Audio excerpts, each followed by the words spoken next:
Hello everybody, good evening, good morning, good afternoon, whatever time of day it is for you. I am so excited and a little bit nervous because this is my first run at Flame Fatales, at any Fatales event for that matter.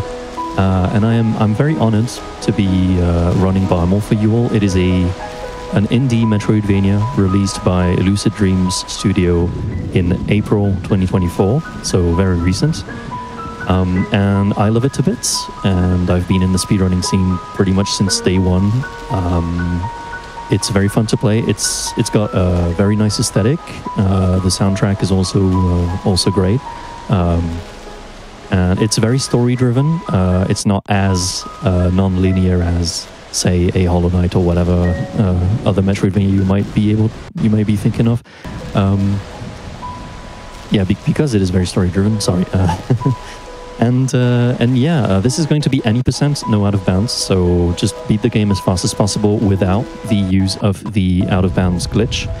And to help me during this run, I am very glad to be joined by the one and only Meme Duchess and Pesto enthusiast extraordinaire, Quacksilver Plays. Oh, hi, friends. It's me, Quacksilver. I am a runner of BIOMORPH. I am a mod of BIOMORPH. If BIOMORPH has no fans, then I am dead. And I'm super excited to be able to help showcase this game for you all today. All right. So yeah, we'll have the opportunity to talk a bit more about the game after the run has started, which... the timer is going to start as soon as I select this new game file in 3, 2, 1, go. Good luck, Lake. Thank you. Alright, so immediately I'm going to be skipping the introduction cutscene. The game very generously lets us do that. This load-in is quite big. There are several loads in the game that will take a few seconds, if not like half a minute. It might happen. It is not a guarantee though. But yeah. So we have skipped the intro cutscene, no time for all, but basically we are playing as this character called Harlow, and we have no idea what we're doing here. Basically, we have lost our memory, we were trapped in a stasis field, and we've noticed that someone that looks kind of like us was also trapped in the stasis field. So we're trying to make our way through this tutorial area, and we have just found our base weapon, which is just a punch. And you might notice in the dialogue box that our hands are actually faces, and they can talk. They're called Annie and Zaki. Do not ask me which is which, I do not remember. It's a rule of running this game. You're not allowed to be able to tell them apart. Yeah. No.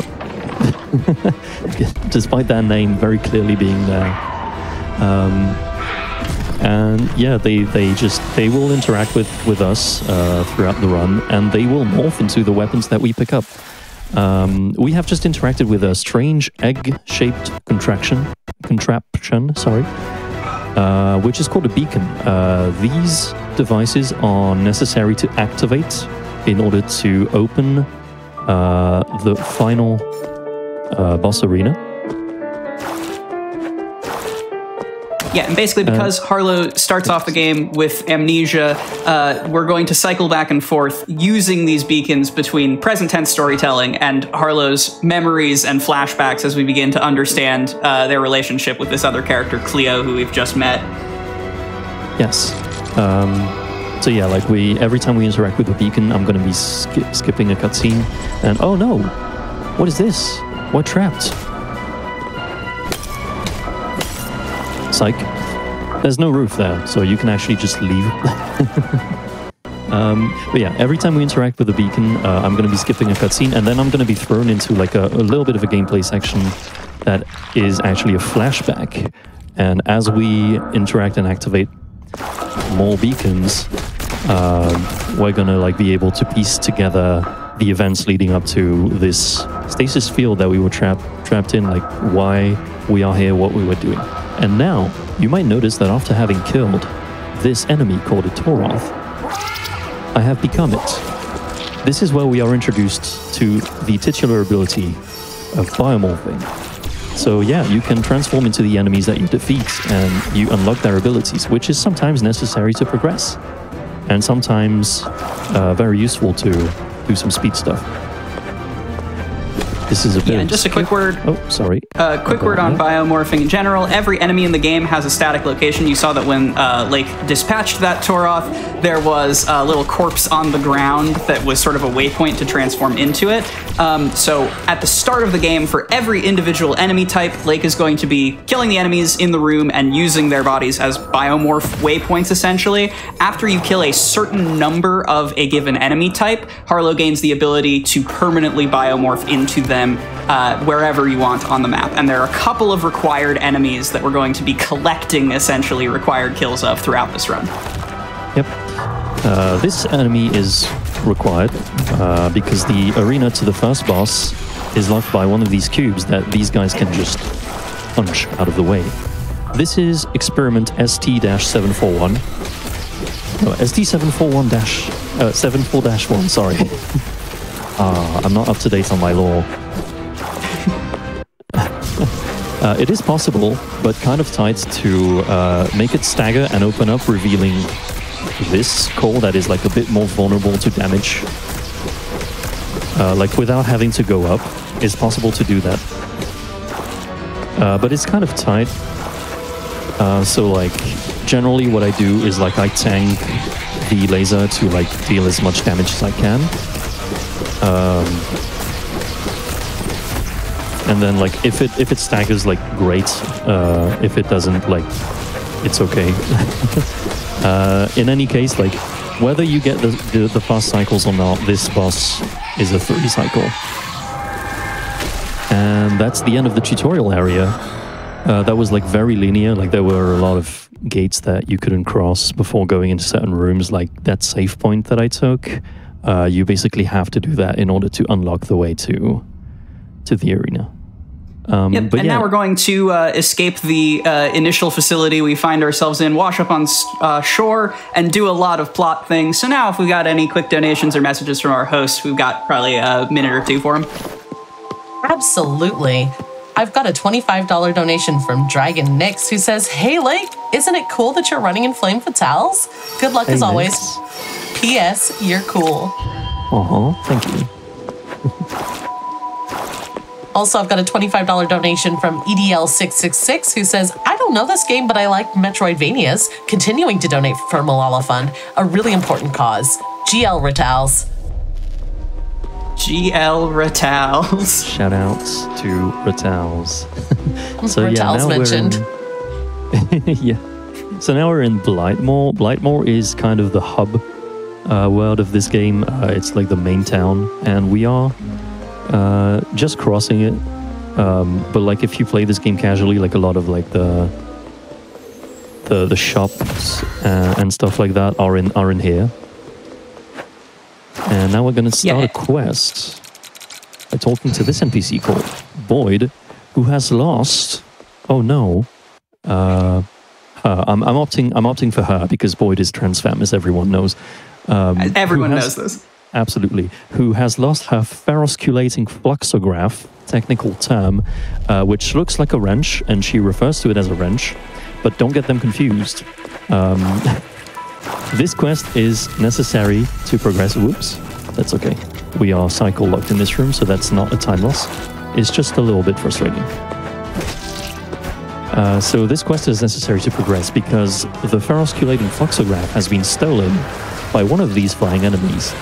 And this is why we're in this arena. It is in this chest.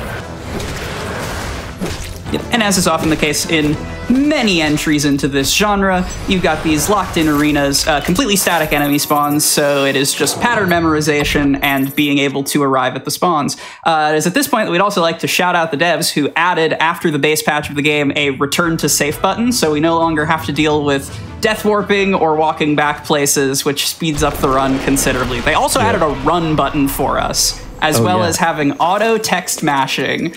Handheld. Hey Fatals, hey chat. 2024 is the year we take care of our hands. Absolutely. Yeah, no, these quality of life options are like so welcome. And yeah, like the run and the return to safe options were not in the base patch of the game. So yeah, as Quack said, you would have to like death walk or just walk. It makes our life so much easier. Okay, after this quest, we have been granted a certain amount of a resource called a save kit, which allow us to upgrade our save points into teleporters, so we can go even faster. This quest also has the very appreciated side effect of giving us a gun, which we are equipping right now. And now that the ferrosculating fluxograph trademark has been returned to Boyd, the gate to outside of the city has been opened. Yeah, and to talk a little bit more about mechanically what's going on, every weapon is equipable. You can see in Lake's loadout along the bottom screen, we've got 3 weapon slots. You can find additional weapons over the course of the game. We're actually not going to be picking up that many. There's only 1 more, well, 2 more for marathons that we're going to be grabbing. But of the ones that we grab in this run, only the Bruisers, the base punch, has unlimited ammo. Everything else is gated by ammo. It is not going to be a huge concern, the ammo on our base weapons, except for perhaps 1 boss that's coming up in just a sec. But also, when you morph into enemies, some of their attacks are gated by ammo, and managing that can be a little bit tricky. Yep. One of these enemies that has ammo on one of their attacks is coming up very soon. It is the first morph that we want to unlock. It's called a Scarbidol, but if you're cool, you refer to them as Spiky, because it's their name in the code. And you can see that I can now hover over these... sorry, I'm just kind of focusing. Yeah, so Scarbidol lets you walk on the, like, junk-looking spike pits. They also have an attack that deals 75 damage, which, while slower, is still a considerable upgrade over base punch or gun.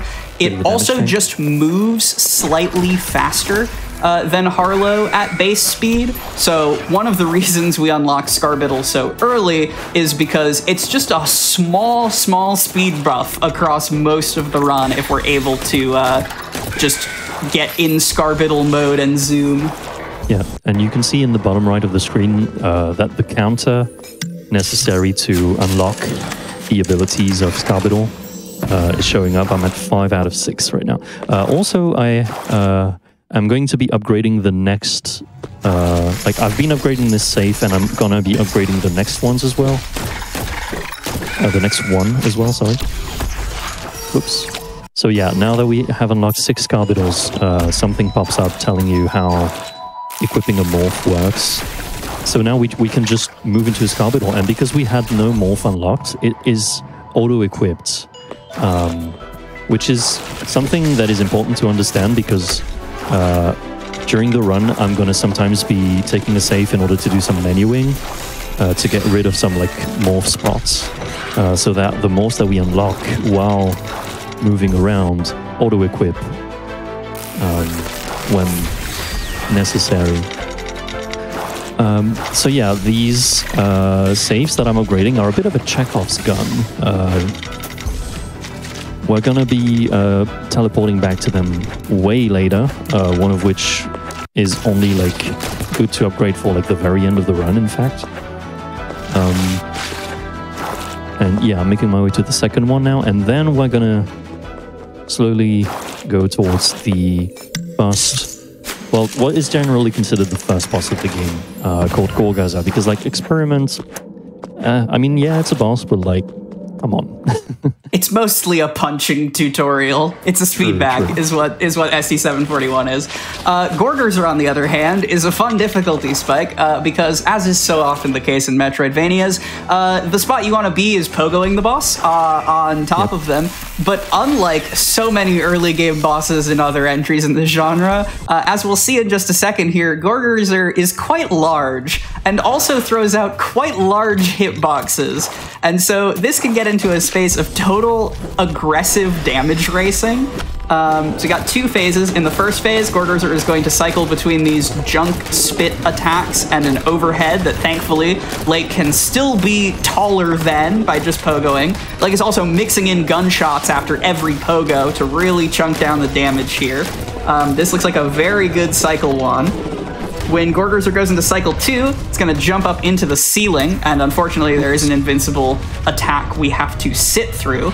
But then he comes back down and does his ordinary damage rotation, and the goal, the dream, is to kill it before we get a second invuln cycle.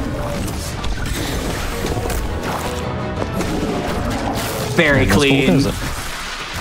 Yeah, that last hit, like I kind of had to chase him down, but that's okay. And you see that you might have seen that I picked up the drop from the boss. It is a load. Hello. I did warn you. The loads can get pretty big in this game. So yeah, I did pick up the drop from the boss from Gorgorzer, which is a slot for a memento, which is the equivalent of charms if you played Hollow Knight. Or badges if you're cool and from a bygone generation. True, I was about to say that. But Quack beat me to it as the 1,000-year-old fan that she is. Resident TTYD defender, TM. Yeah. And now we are in Dunes of Time. And this enemy that I just killed is a Saurios. They're very annoying. We deal with them by... Oh, what was that? Lag spike? That's okay. We deal with them by using the Scarbital Cloud attack, because sometimes... do not ask us how it works, because we have not figured it out ourselves. But sometimes it deals like double damage, like it hits twice, and sometimes even hits 3 times, which one-shots the Sauriuses. But it's very inconsistent. So we're about to enter just a combat arena where Lake has to dispatch like a ton of Saurios, several successive wave spawns of them. It's for plot progression. We're going to get a key that we can turn into an NPC in order to unlock a gate for later. The one thing I will point out is that as the reward for this arena, beyond just plot progression, we get our next major weapon, which is the Pain Legion, which is going to be a spear that multi-hits, that we'll talk a little bit more about on the next boss because of how incredibly worth it into the next boss it is. The game had a bit of a moment there. Sorry about that. Oh yeah, they're also invincible when they're in the ground, which is really annoying. Because like if you don't get a double hit from the Scarbital Cloud, it's like very likely that it will just like go back into the floor and then you can't deal damage. So yeah, I just picked up Pain Legion, and now we're picking up the quest item, Trading Guild Ring, which we have to give to an NPC. Yeah, this next segment is just some moving, some dialogue. We're going to get to a major library in a minute or two, but in the meantime, Babs, tell us how the people are feeling. Absolutely. I've got a $25 donation from Pendle Steven, who says, BIOMORPH, never heard of the game.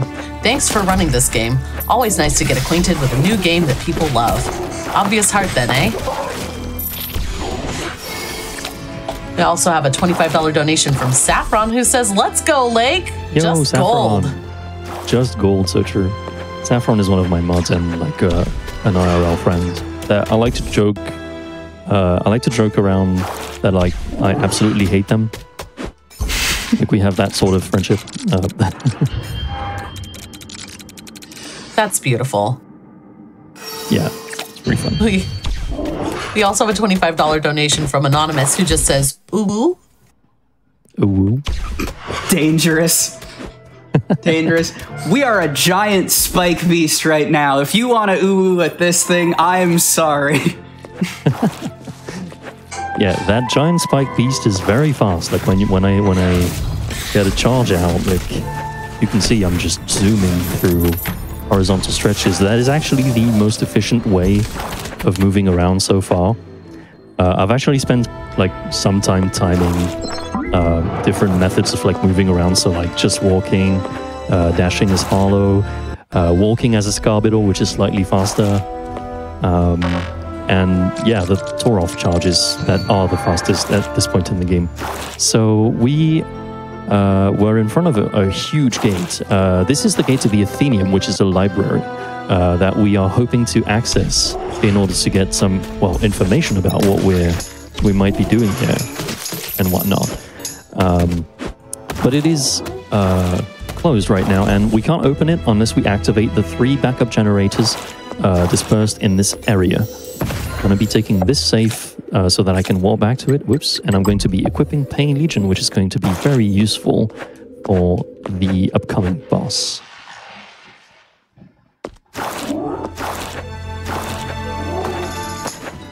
But before that, we have to get through an arena, which, like, we want nothing from. We just need to do it in order to progress. Like, it is just in our way.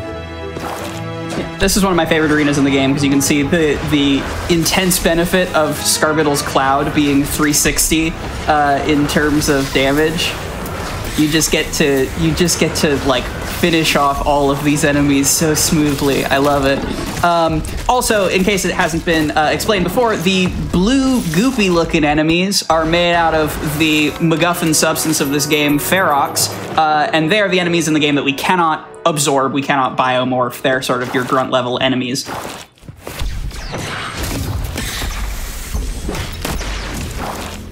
Sorios being rude. Yeah, Sorios being a Sorios. No double hit, no nothing.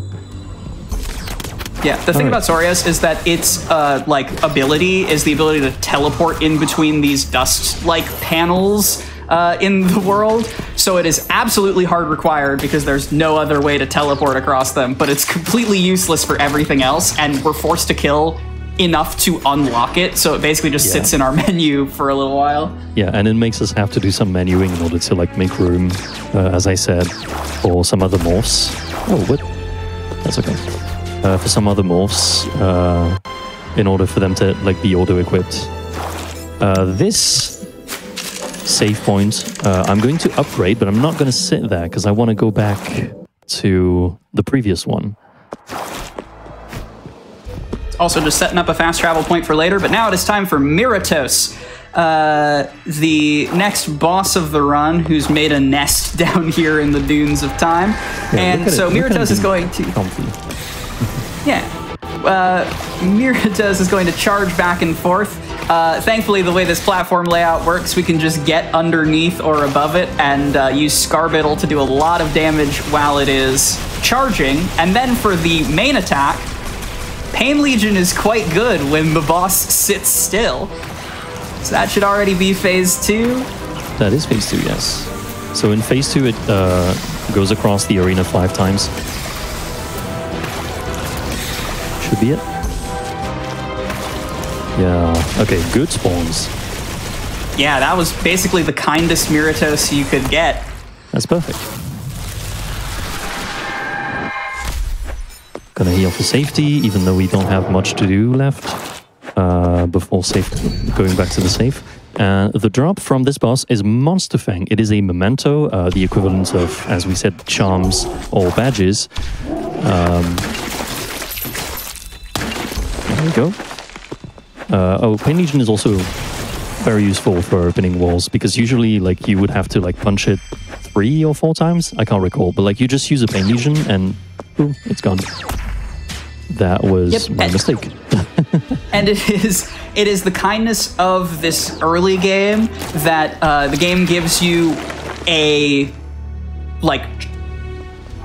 memento slot, I forget the exact technical term, but a memento slot, and then a 4-cost memento back to back in the bosses we fight. So Monster Fang, which Lake picked up, which increases the damage Harlow does specifically to bosses, is going to be our damage buff for the run. Yeah, and it just works out that it's totally free.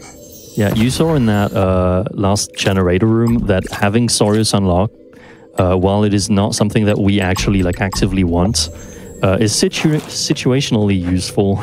Like we don't have to kill the one in that room. Like we can just morph into one and go to the generator immediately. And also because we have Torov, the intended way of getting to this generator is to kill a Torov that was above us. But because we had it unlocked and planned for it, we just didn't have to do that, so it was very quick to get. So now that we have activated all 3 of the backup generators for the Athenium door, we can enter said Athenium, in which we are going to pick up first one of the major abilities of the game, the wall jump, but also we are going to unlock a morph that I've made room for upon respawning at the save, called a Rortis. Quack, you want to tell us about the power of Rortis? Hey, chat, how do you feel about rolling around at the speed of sound, having places to go, and or following rainbows? Rortis is our movement morph, complete with 2 spin dashes and a sprint. No, wait, 2 spin dashes and a, like, downwards ground poundy sort of spin dash. It absolutely unlocks the movement in this game, so much so that we're primarily here to unlock the Rortis morph, and then we're actually going to skip out on doing the boss that, like, tells Harlow the main story of the game, because we don't need it, because we can start sequence breaking and doing all sorts of unhinged things once we have Rortis. Rortis, unfortunately, is an 8 drop, so we need to kill 8 of them in order to unlock it. We're also here to grab wall jump, as Lake mentioned, but we're going to be running around, grabbing some enemy kills. They also do quite a bit of damage, so it is a bit of a tense fight if you take damage early, because we're in these tight corridors that are designed for Rortis navigating around. And a single Rortis hit does, I want to say, yeah, 45. Thank you for that example. You're welcome. That was absolutely... that's the only reason why I took a hit there. Yeah, intentional for the people. Yeah. We gotta showcase stuff, you know? Oh, okay. Again, I got a lag spike. I'm so sorry about that, but like, I'm not supposed to fall. It's okay. It's just an extra Rortis. We're gonna grab a health upgrade here. That is some nice marathon safety. It turns a couple of important 2 shots into 3 shots for some later things. So I'm pretty sure even the current world record grabs that safety, but maybe do not quote me on that. I'm pretty sure it does. Yeah, it's nice to have. Not dying in 2 hits is nice to have. Yeah. With that, we're going to grab the wall jump ability at the end of this next room and then just clean out some Rortis unlocks. Oops. So, Babs, please tell me the people are responding positively to the threat of Sonic. Absolutely. Quack and Lake, y'all are really crushing it. We've got a $25 donation from Jay, who wants to bless the run. You got this, Lake. Thanks, Jay.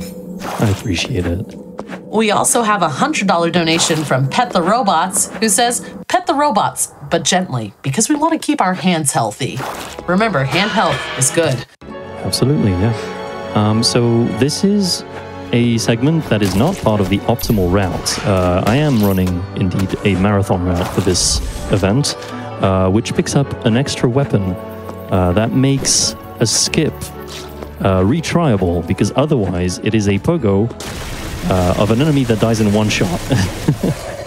So I'm making my way to this weapon, which is locked behind an arena full of Rortises, which is kind of annoying. It loses about 1.5 minutes optimally to the optimal route. That is also the time loss you would get from missing a 1-try pogo, even a little bit more. I think it's like 145 in total to retry the full skip ones. Having to go back to it and stuff, And here at Fatales, we do not believe in banking your run on hitting a skip that saves 1.5 minutes. No one remember this for the end of the week. I didn't say anything.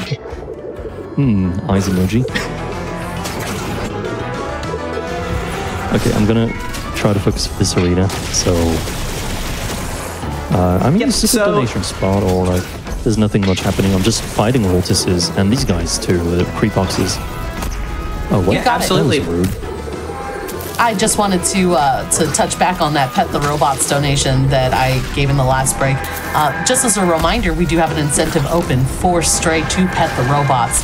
We're currently 10% of the way there, so when you donate, make sure to scroll down to the bottom, select incentives, and pick to donate to one of the incentives we have open, including Pet the Robots. We also have a $75 donation from Anonymous, who doesn't make any comment, but again, don't feel any pressure to have a clever name or a clever comment, although we do love your clever comments. Don't feel any pressure to perform. Put in those donations for Malala Fund, because that's really what matters at the end of the day. There we go. That was very stressful. Never any doubt. Never any doubt. This arena is so annoying. Thank you. This arena is very annoying. It is the unfortunate reality of being marathon safe that the arena to get Phoenix Blow is kind of aggravating. This jump is impossible, by the way. Alright, so now that I have Phoenix Blow, I still haven't unlocked Roltis, so I'm gonna go to the next room, well, the second next room over, and get the 3, I think, remaining ones that we need. I was cutting off someone. I'm sorry. No, you're good. I was just going to say that, so this is sort of, because it's a grand library, just to check in very briefly on the story of the game, we're supposed to go here to, like, activate the main beacons that are sort of our major story MacGuffins, that will, like, tell you where to go on the map and sort of segue the game into proper Metroidvania, where you have a lot of options for what you want to tackle next. However, the beacons do not require the cutscene to activate them, and Lake, by virtue of being a gamer, knows where they are. So once we get Roltis, we're going to back out of the Athenaeum entirely. It saves about... What would you estimate it at? Like a couple minutes to skip Rolltown and the cutscene? Not having to fight Rolltown? Yeah, a couple minutes. Yeah, definitely. At least. Okay, so we got a bit of a visual glitch there, but that's because I save quit it before the pop-up indicating that I had unlocked Roltis showed up. But you can still like teleport like I just did. And we are going back to Metsu Skyway, the first arena where I got Boyd's ferosculating whatever wrench. It's a wrench. Oh, wait. Sorry. I'm forgetting the whole point of this marathon route. I am going to equip... that would be useful, yes. Phoenix Blow. Yes. Alright, you'll see why. Probably because I'm not good at the one-try skip. I will try to go for it once. But like if I fail, I will immediately switch to the very easy Phoenix Blow version of the skip. And yeah, I'm doing a couple of skips before that one. Quack, you want to explain what's going on? Yes, now we can talk about some of the movement in this game as Roltis has enabled it. Roltis has a air dash that you can also, if you're familiar with Celeste, essentially super with, you can dash into a jump. We call it a ball launch jump, or BLJ for short, a joke that I have never used before and will never use again. Okay, nope. All right, we'll do the Phoenix Blow. But... Oh, what? Really? We will get trolled slightly by the Phoenix Blow. Yeah, I promise it's free. I promise it's easy. But with the combination of Roltis' ability to BLJ, as well as Roltis giving you an extremely, even ridiculously generous amount of iframes that enabled Blake to literally stand on electricity not a moment or two ago, we're able to sequence break our way into the Badlands, into the desert here, where we can talk about the true MVP of this run, the Muttler. The Muttler, the real star of the show. Look at him. So, yeah. First of all, I would say if we're oohing at Spike Beasts, this is a much more respectable pick. No shade, but second of all, Roltis is nice to start the conversation about movement. Muttler does our homework, does our taxes, waters our crops, and despite being a mole, in a little bit, we're going to use Muttler to literally fly. Absolutely, yes. I think if you ask it, it will make you some coffee as well. Like, Muttler is very versatile.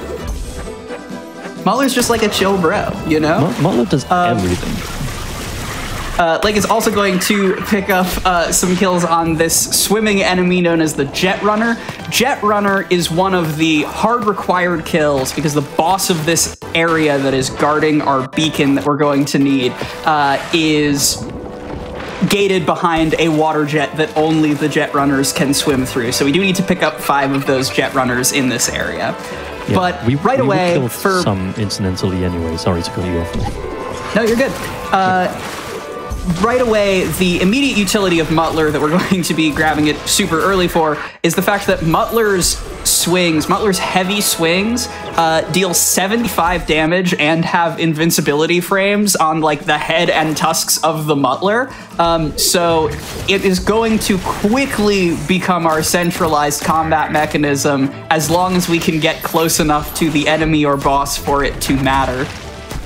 Here's some foreshadowing is a literary device. Hold on. Rude ferox creature, but that's okay. Yeah, take note of that up attack, because we'll be doing it an extremely normal number of times after this next boss. Yeah. Alright, I'm going to be doing some menuing here. Once again, this is to make it so we automatically equip Muttler and Jetrunner, the two morphs that we want in this area. Yeah, and to expand on that a little, if they didn't auto-equip, then Lake would need to actively return to the safe to like shuffle them around. This was a relatively late discovery in the early routing history of this game that also saved like multiple minutes. Yep. But yeah, until we get to the next boss, we're just cleaning up some required kills. So how are we doing on that Pet the Robot? We're doing fantastically. Satan herself is starting a $5 Pet the Robots train with Pet Those Robots. $5 for all 5 of my fingers that will be petting those robots. And just to let everyone know, we did also just open up a bid war for Calico, which is our next game coming up after this. Calico has some baking games, and we're choosing between whether we're baking beautiful bagels or cozy cookies during that game. So put in your choice when you're placing your donation at gamesdonequick.com/donate.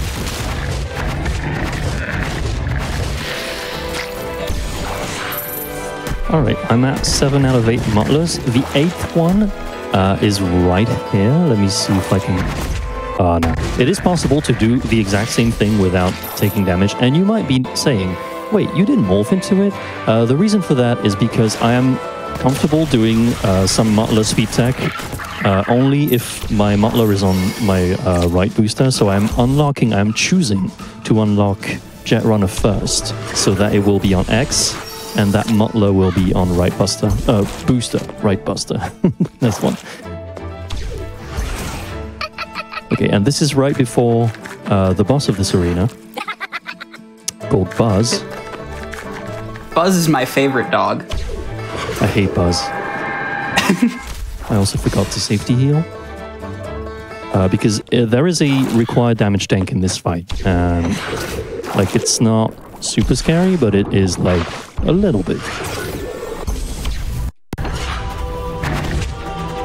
And we will witness the power of Muttler as well. Yeah, this is going to be our first major Muttler showcase.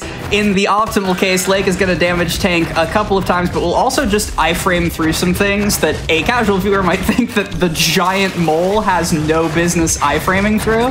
And where the Muttler cannot iframe through the boss, the Roltis certainly can. So now that we have a full suite of morphs, you can see the dexterity required to confidently switch between multiple morphs in the middle of a tense combat situation. In second phase, Buzz is going to charge an ultimate attack that you're supposed to go into Jetrunner and get into the water jets in order to dodge, but we actually don't care about it. We're just going to damage tank through it and finish the fight. Clean. As easy as that. That was a good fight. That was a good fight. That was a really sick Buzz. Thank you. I'm very happy with it myself. We do not need the drop from Buzz, so we're just going to be skipping that and immediately go to the beacon.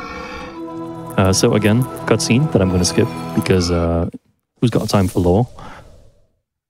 And another it's a pretty good story. You should play this game. You should play this game. No, yeah, the story's pretty good, and it's very important to like understanding what's going on. So. Like, this game is very story-driven. Right, because Cleo is on screen right now, we do have to wait for them to leave before we can actually like move around. I'm gonna try to go for like a swag jump that I was informed of. Let's go again. No, come on. It doesn't want to. It doesn't want to. Okay, but there is a swag jump. That, we do not believe in the swag strats today. Yeah. Oh, this is so sad. Shout outs to Conoraman, Calypso, who told me that this jump existed. In fact, yeah, you could do it. I did pull it off yesterday in practice, but like, not today. Fortunately. All right, with that, it's time to talk about using a mole to fly. So we are going to backtrack very briefly out of the Badlands, but in order to sort of work our way backwards-ish through the next area, in true Metroidvania speedrun fashion, we need a little bit of help, because you're supposed to have an ability that lets you absorb Harlow into wires and sort of ride them, which you can use to gain height in several areas, that this route actually skips entirely, and that is because of Muttler Flight. Muttler has two different swings, a vertical swing and a horizontal swing, that give it momentum in midair. And by rhythmically unmorphing and remorphing, you can reset the cooldown on those attacks, and so gain literally infinite height with a good enough rhythm. We're going to see it for the first time in a couple of rooms here, but this will not be the largest display of Muttler Flight. Something else that I can mention is that this is technically Biomorph any %, but in our hearts, it's Biomorph any % no out of bounds. If you use Muttler Flight, which Lake is nailing right now, nice. There we go. If you use Muttler Flight to go through a vertical transition on the screen, the game doesn't properly load you into the next room, and so you can get out of bounds with it. There are some incredibly finicky skips that save like 10 seconds over the hour-and-a-half long run, but it is technically faster, and if you're a glitch hunter who wants to help increase that number and make the out-of-bounds run more runnable, please hit us up. Yeah, we would love some glitch tech, because like as of yet there is no glitch leaderboard because there's no interest in running glitched. So that would be cool to see. Technically faster. The best kind of faster. The best kind. Yeah. So yeah, we're currently in an area called Barrow Excavation. Hence the name of this route being commonly referred to as Barrow Route, as opposed to the Plains Route. That used to be like the default. Yeah, now pretty much everyone is doing Barrow Route. This area is... Oh my god. Oh my god. Excuse me? Video game? Should we showcase what happens when you just keep falling? I say do it. You say do it? Okay, I'll do it then. It takes a while, I think. Yeah, I may say return to screen on time. Has this ever happened before? So no. Never in a marathon contest. We'll give the people what they want. That's never happened before. But the game does technically have a failsafe. If you fall for an extremely long time, it keeps a counter going up and lets you know that Harlow is going to continue falling until that one video game, that one Metroidvania. What's the exact language, like? In that one, I do not know. I do not remember. I do not remember. You keep falling until Silksong releases. Yeah. I didn't say it. The dev said it. But shout outs to Lucid Dreams. Amazing tech. Thankfully, we do not have to go back from our previous save, which is pretty far away, because there is a forced save at every beacon that you unlock. So yeah, I'm just making time for donors, right? Yeah. Absolutely. While we backtrack, take us out, Babs. You got it. I've got $5 from Jay. Another one to start this train is suggested on the chat. We can do this. We've also got a $5 donation from Snark Dog, who's jumping on the Pet the Robots hype train. Choo choo! Be sure to get your tickets for the hype train right now. Just like the Knight Who Goes Neat, who buys 10 hype train tickets with their $50 donation, saying, "Pet that dog." Oh, wait, I mean robot. Pet that robot. Nailed it. Let's go. Oh, that does mean I'm gonna have to do the Mutler flying again. So It's all good. We get to see a mole fly again. This is what the people want. isn't that what you came here for? Honestly, it's a shame that it's not a rat. It's true. It's a little bit. It has rat energy. It could be ratty, you know. Rat adjacent. BioMorph is a game full of rat-adjacent creatures. You know, they're all rats in our hearts. True. All right, we're finally back in barrow excavation. Oh, what? So yeah, I don't actually know how that out of bounds happened. I will say it has happened with another morph. During my casual, I think, because of a lag spike. So like, it's not like it hasn't happened before, but like in a marathon setting, that's definitely never happened before. We did it. We said the line. We Hooray! achieved it. Yep. One of these days I want to see a supercut of like across GDQ or Fatal's entire history, just every time anyone has ever said that's never happened before. I think that'd be great afternoon viewing. That'd be like a 6-hour-long video. Yeah, it'd be great. It's a video essay. Why are these flies so rude? So these flies are like spawned by this like hive-looking thing, and their location is like random. So you see I was trying to get through it via like by using royalties iframes with the dash, but like sometimes they're just like in your way, so you don't even have time to like morph into a royalties and then dash. Like you just get hit, and it's extremely frustrating. It's very rude. It doesn't happen that often, but it happens, as I have shown here. All right, out of safety, I'm gonna take this save point, because like if another out of bounds decides to happen, at least the backtracking will be less long. But like ultimately, I would skip it, and I would even skip it like in a marathon run, because I'm very good on health right now, and there's like not much that can kill me from here on out. So yeah, this is basically just an area that we have to move through in order to access the next one, called Gloomy Burrows, where we actually need to be to finish the game. Does that mean this is a good time for some donations? Absolutely. I was Please getting keep there, but them coming. I was focusing on the Shroomer kill. You got it. I've got a $50 donation from Quacksilver. Who's that? I'm a wonder. My favorite part of the run is when Harlow says it's biomorphin time and biomorphs all over Ilios.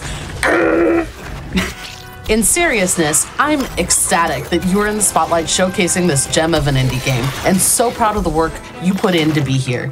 P.S. If all my Ratal friends in the chat kept that $5 train moving right now, could we maybe start an animal block a little bit early by petting a slug cat at the end of the run for the people? We could definitely do that. I mean, I'm up for it. I'm up for it. All right, so I have no idea who that donor was, although she sounds unhinged. But so in this game, there are a grub sort of analog called the Scargatos that a kindly old lady named Meme has lost. Which means granny in French, by the way. The devs are French-Canadian. There's a bunch of references that a lot of French speakers might pick up on that English speakers might not. Sorry, you can go ahead, Quack. I just wanted to say that. Yeah. No, it's great. I remember your split names and having to pop open Google Translate. But the grubs in this game are slug cats, like think Rain World-y sort of slug cats called Scargatos. They each have an individual name and personality description, and we are headed into the animal block. We have petting animals on the brain. I think if we keep this donation train running, we can all come together and collectively bully the runner into doing nice things for us. All right, we are entering Gloomy Burrows, in which there is a boss guarding a beacon, so that's like story required. So you might have noticed I used some Mottler flying and Roltis dashing to skip a bridge that you normally can only, like intendedly, you can only access through, well, this side that I'm currently on, but like, no. We just said no. Okay. So in Gloomy Burrows, the major mechanic is, first of all, water. I think by vague recollection of dev intent, which is always a dangerous thing in terms of Metroidvanias, but I think we're supposed to see these water jets, or like the actual swimming water, before the jet runner water. There are at least several routes of the game where that is true. But unfortunately, in order to progress, Harlow, not any given morph, but specifically Harlow, needs the ability to swim. Which we're going to pick up in a little bit. We need it for one pool of water that the runners of this game have spent probably cumulatively a good couple dozen hours just trying to skip, because it would be like 5 minutes of free time save if we didn't have to go all the way out of the way for this one pool of water. But it has remained robust thus far. And so Lake is going on this journey, killing my least favorite enemy of the game, the Voice of Vision, who is a static enemy that just like reveals hidden paths that we have to not only kill but unlock in order to get on this path to get swim. So it's a little bit unfortunate. It is definitely the highest priority in terms of glitch or sequence break hunting right now for where the game is at. If we could skip that one pull, it'd be so good. Like I don't think like we do use swim to enter another area later on, but like we could just not have to do that if like say this pool was skippable. I think I'm gonna miss the cycle. Yep. It is possible to skip that cycle. It is a little tight, especially with all the lag spikes I'm getting because streaming. The spike lags. Sorry, I said lag spikes. That makes no sense. But yeah, you are able to actually like exit this room without having to kill that last Voice of Vision, which you need so little to unlock it. So like we actually have it right now, but we're never going to equip it obviously because its use is very like contrived, let's say. And this is swim. So I haven't mentioned, but like every time I interact with these star-shaped like contraptions that look like my character's head. You get an ability. So like wall jump was in one of those, swim is in one of those, and the next abilities that we are going to get are going to be in one of those. They're often locked by like an arena or something similar, but not always. And we are doing a little detour to pick up an attack module to deal more damage because that makes the boss fast. Big loads, once again. Yeah, it's the inter-area stuff that'll get you. With that, we are basically going right to the next major story boss, the Maiden, which is like a multi-part boss fight in that there's a little possessed or undead. Don't ask me lore questions. A little possessed or undead aerial support. It is clearly possessed because we do kill the man. Yeah, exactly. So the boss is going to be attacking us from two fronts, the main laser and explosions of the Maiden herself, and then also some spears and other incidental attacks thrown by her little flying servant. This is another case of just dancing with the iframes we've got. If it goes well, it goes very fast, and if it goes poorly, it goes very fast, and then Lake has to do it again. Actually, yeah. This is the racy, like the purest damage race of the bosses in my estimation. Definitely. We can destroy Maiden of Protection as much as she can destroy us. So I'm gonna try to focus for this boss in order to get the best damage rotation possible. So for lore reason, we kill that man because we're so mad that he's leading a cult. And the fight starts. Yeah, so those dashes through the boss are actually a lot tighter than Lake is going to make them look across this fight. A lot of this is just like very specific spacing to just barely get through the boss's hitbox, with Mutler especially, who is a beefier model than Harlow, as well as standing just outside of various explosion ranges and attack ranges in order to be able to shoot without taking damage in return. This is looking like a pretty good damage race. As well as you want to stay on one side of Maiden to spawn the laser on that side just before you dash through. Nice. That's Maiden. Nice.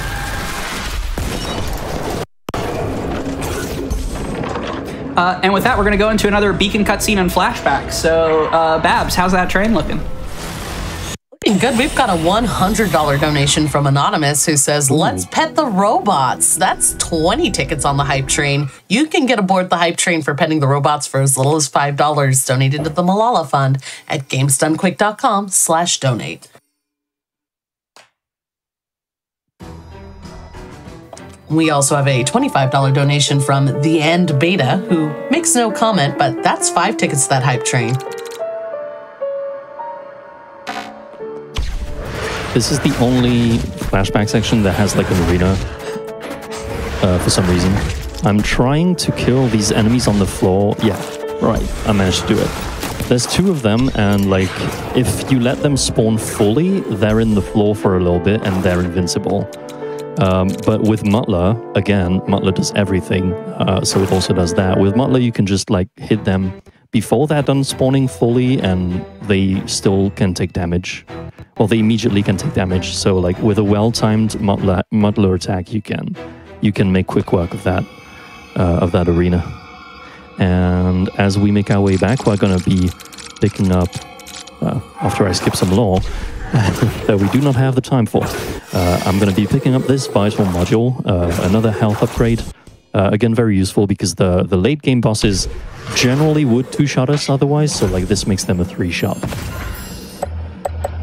And we are going to be teleporting back to Dunes of Time, the area where I got the backup generators to open the Athenium door. You might remember I upgraded this safe that I'm teleporting back to, but I did not sit on it. And the reason I upgraded it is right now. We're making our way to the next area of the game called Ansi Soprug, which has an entrance right to our right, through some pools of water that we can cross because we have to get swimming. And this is just a movement-heavy section again. Nothing much is going to be happening besides me moving around. So, Quack, if you have anything to say about this section, or if there's any donations? Yeah, I think let's check in on those incentives quick, and I'll pick it up once we get further into ANSI. Absolutely. We are 20% of the way to, well, just over 20%, I should say, of the way there to penning the robots in Stray, which is coming up, not next run, but the run after. So you've got a little bit of time, but get those donations in. Don't sleep on this one. We want to pet those robots. We've got a $25 donation from Thrawn44, who doesn't leave a comment, but that's a fantastic donation. And remember, every dollar of your donations made at gamesdonequick.com/donate goes directly to Malala Fund and supporting their mission of helping girls to learn and lead all over the world. This movement is like probably my favorite room to just try to do as best I can in the entire game. I really like this movement. I don't know what it is about it. Yeah, the little beige spheres are slightly springy.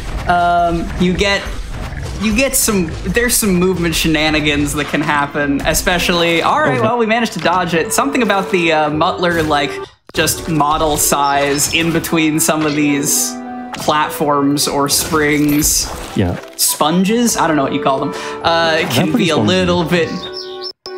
little bit dicey for me. This is one of the places where the glitch run can actually start doing some shenanigans, so you can get above the transition that Lake just walked up and use it to skip like circling around a room. Again, it's a very marginal time save for the amount of finickiness that it is, so we here at Flame Fatales are proud to support the no out of bounds run for peace of mind. Yeah.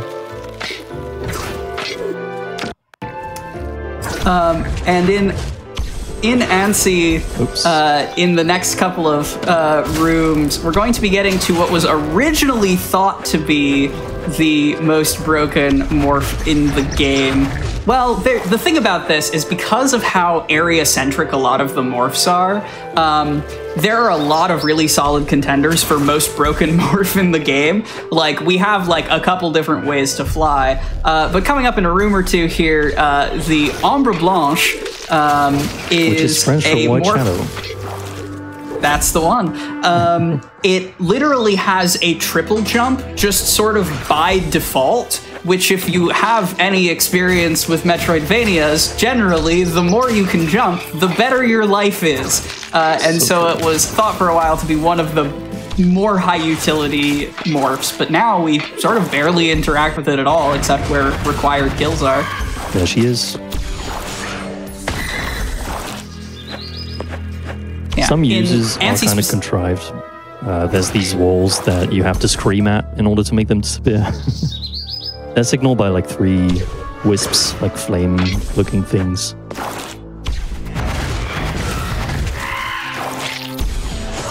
Yeah, there are basically 2 states that most of ANSI can be in, the ghost state or the non-ghost. It's very Danny Phantom coded, now that I think about it. But when you go sufficiently ghost, there are going to be these giant enemy tractors in a room or two that hopefully we will see very little of, because they randomly do absurd knockback. Oh yeah. That is definitely the worst part. I don't even think the damage is like that bad. It's mostly like you get sent back to previous Thursday.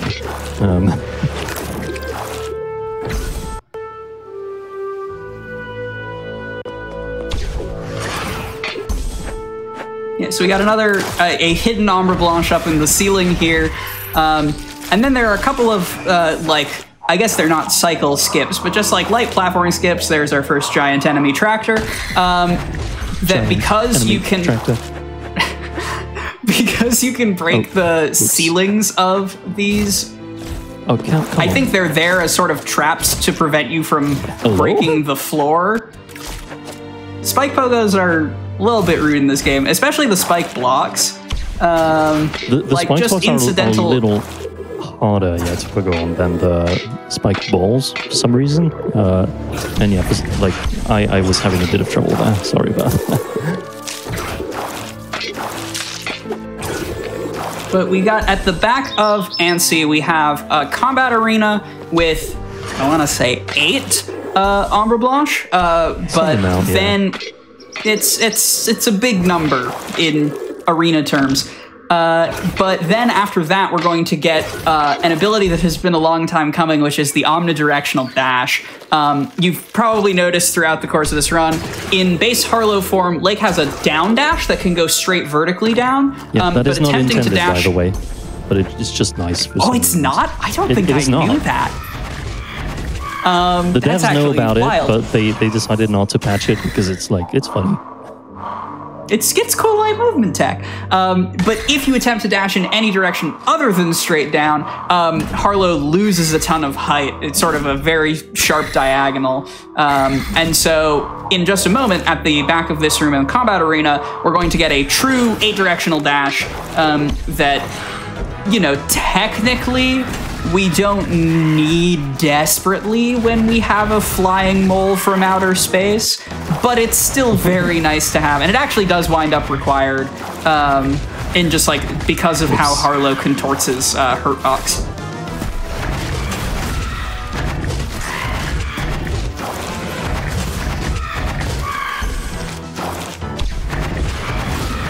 It is very frequent for these Umbra branches to actually spawn inside of your hitbox, which makes this arena a little scary if we didn't have like something that 3-shots them.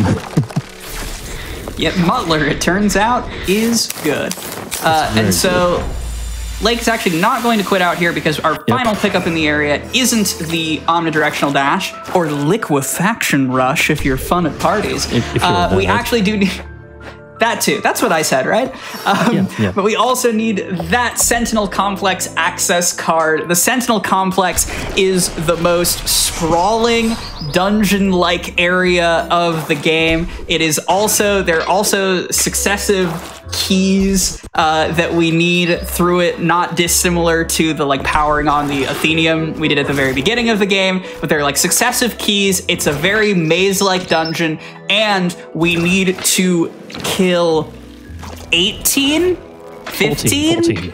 14. 18 is the upgrade. 14 copies of the world's most annoying flying camera drone because the boss is hard gated behind having the ability to actually do like short-ranged unrestricted flight, which, spoilers, is coming up as a default ability on a morph in just a second. We were just impatient, so we had to use the mole.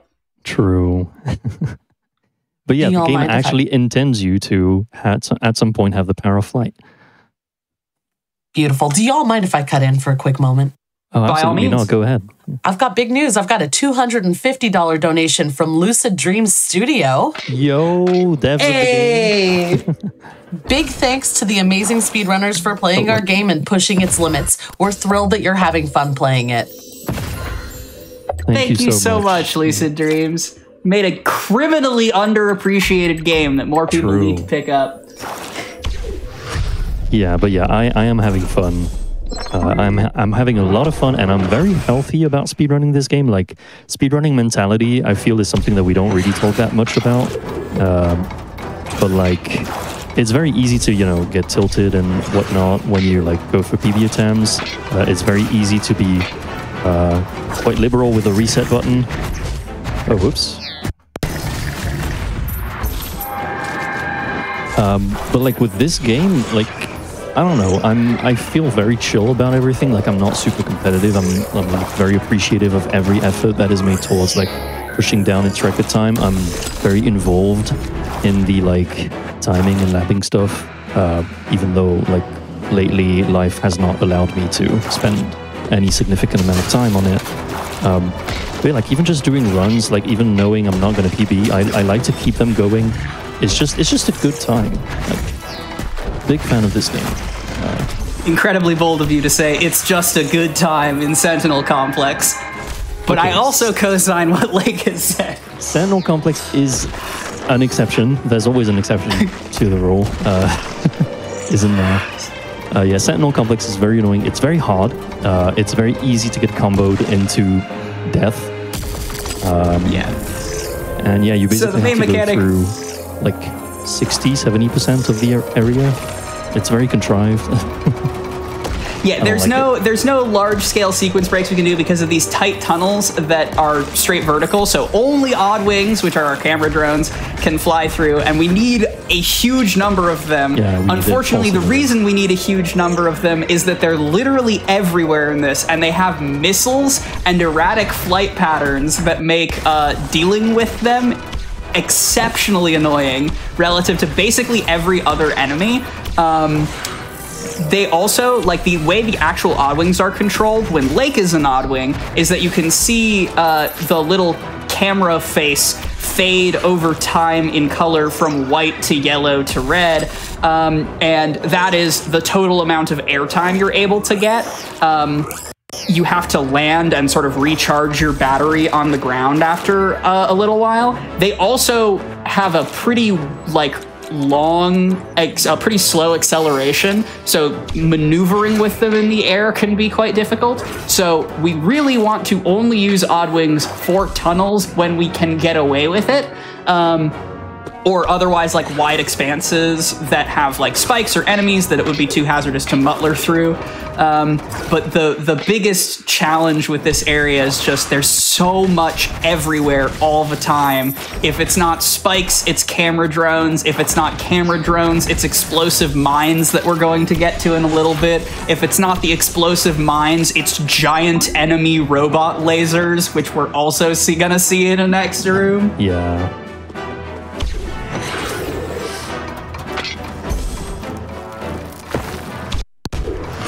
Oh, shoot. Okay. I wasn't supposed to have this. Wait, what? Really? Why are my jumps so small? Never any doubt. We're fine. Yeah, it's fine. So, what we to check in on the lore very briefly. What is going on with the Sentinel complexes? Like the Sentinels are this giant super race of robots, or super line of robots. Yeah, line of robots that we're going to see some considerably larger ones shortly, but also a little bit later in the run after we leave the complex. We've sequence broken the game such that you're supposed to have an encounter with incredibly threatening giant robots very early that are like full of lasers and crush you and all sorts of evil things. Yeah, and some you the can't reason even, we touch. that are electrified. And the reason we sequence break in this way is because by beating the boss at the back of the Sentinel complex, we disable all of that. And so it turns one of the most frightening segments of the game into not having to worry about anything. But if you play this casually, there's basically like a mini stealth mission where there's one morph specifically that is undetectable by the Sentinels that you have to like Metal Gear your way around this giant robot planes.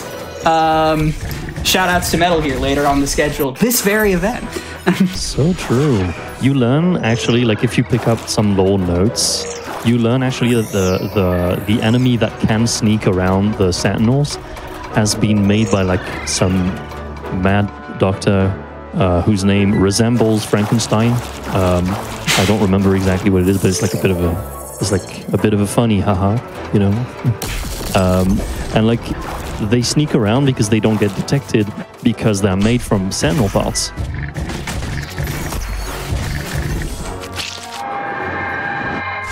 All right, 13th out of 14.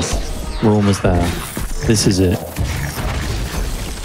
Yeah, and as Lake mentioned before, one of the incredibly kind things about unlocking a morph is that when you unlock a morph, you gain all of your heals back if you had spent any, so it is essentially a fresh health refill if we need it, which, because this Thog War is being incredibly rude, it turns out we did. The Thog War was only rude because the Ferox creature spawned like in my way and made it so I did not have enough juice from the Oddwing to just get like on top of the Sentinels. Yeah, a bit of an unfortunate mishap. That's okay. Sentinel Complex is not like something I would consider the most fun time in this game, but it does have a lot of spots where you can use these Rortis down dashes, which I think are just amazing. They're sometimes so fast that the camera can't keep up. It's kind of funny. Yeah. It is definitely one of the most technically challenging parts of the run, which makes it frustrating when you're on a PB grind, but definitely makes it fun to see executed like it is being now. But with that, we've got our first key from the room before. We're gonna pick up a square key and then a diamond key. But in the meantime, Babs, I see we're pushing on towards 16K. How are the people feeling? Oh, the people are feeling great. We are getting close to 16K. I just want to point out we are 34% of the way. That's about a little over a third of the way there to unlocking petting the robots and Stray. Thanks to this pet train that we've got going. We're also more than halfway there towards unlocking Alan Wake 2 tonight. So we're at 15,691 out of the 27,000 we're hoping to raise. So let's get that game unlocked.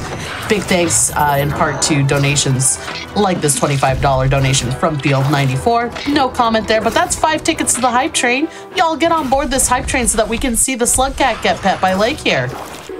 True, yeah. Let's do it. I will bully them. I've done it before. I will do it again. I will bully them into petting a slug cat. And I will comply because I know what she's capable of. We have another $5 donation from Satan herself who says, I looked down and remembered that I had 2 hands. So here's another $5 for 5 more fingers that can pet some adorable robots. I, for one, welcome and pet our robot overlords. Okay. That's the unfortunate thing about Sentinel Complex is that the robot overlords pet back. Oh no. That's a nice way of putting it, yeah.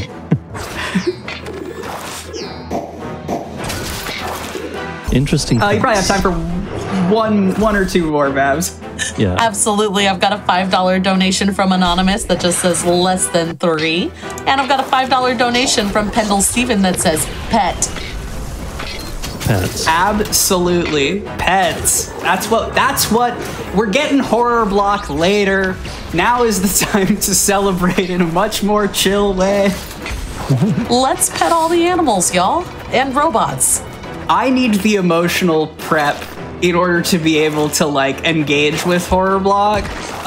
So I'm just saying it would be a personal kindness to me specifically, which I'm sure I've been told is worth some. I've got a $5 donation from Mangetsu that says 1 ticket to pet the robots, please. Let's go. So we are coming up on the diamond key, the final of the keys. As Lake has been picking up these keys, there's also, again, sort of the emergent story of this area and the design of the Sentinels and the design of the Sentinel countermeasures. One of the cool things about this game is that it is a very factional sort of universe, a world to play around in.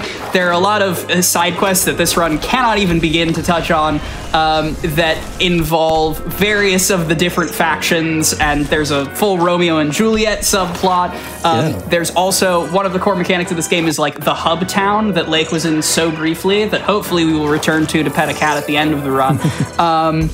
Is something that you build organically over time. Like you find blueprints for various buildings and shops and other curiosities that like you get to see this town come together as you sort of bridge gaps and build alliances and just find strange blueprints sitting at the back of a Metroidvania dungeon. Yeah, I hope you saw me do this swag rolls his down dash, snaking around the spiky blocks that would obviously hazard respawn you. I love doing that one. It's not that tough. It is a little bit. Like I fail it from time to time, but it's so fun. I could not hit it, but I am not good at video games. So that's, are you not good at video games, or are you just never running this? And you should do it more.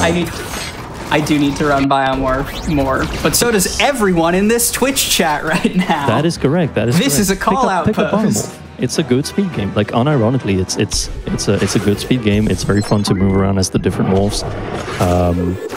It's pretty accessible. Like there's a lot of quality of life features that we've touched on a bit at the beginning of the run that have been added by the devs. The devs are very supportive of the community, and I love them for that. They're very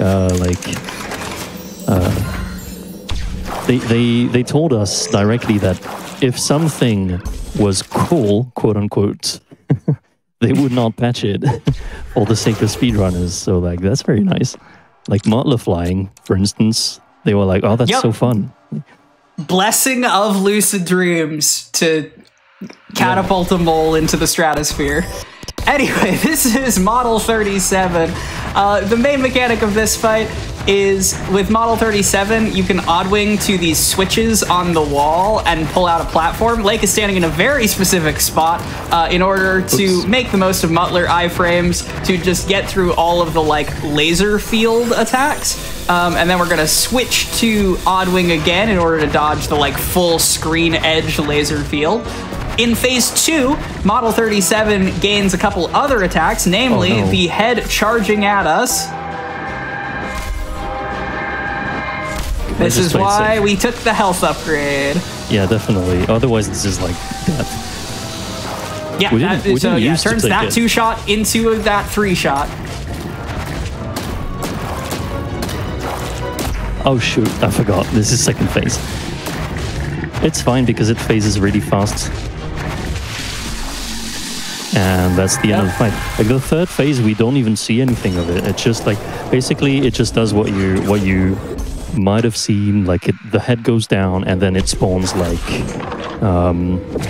some of these like red squares that are like electricity adjacent things that they hurt you. That's all I know about them.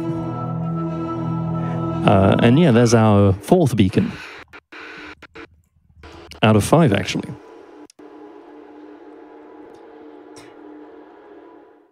Yep, so we got, this one's a pretty quick flashback, so I'll take some time here to talk about setup for our next leg of the run, our final beacon hunt of the run. We've got, we're going to go backwards through the Forbidden Plains, which, as Lake mentioned, a minute or two ago, used to be the default route of the speedrun, which was more or less what the devs intended. And this is where all of the like roaming sentinels are that have crushing the player character cycles. They do like a little 2-step dance in the overworld. That is the only threat they're still going to have after having deactivated all of the electricity and lasers and guns and all that sort of thing. So we're just going to quickly make our way out of Sentinel Complex because, as was mentioned earlier, all of the beacons hard save your character, so we can't fast warp out.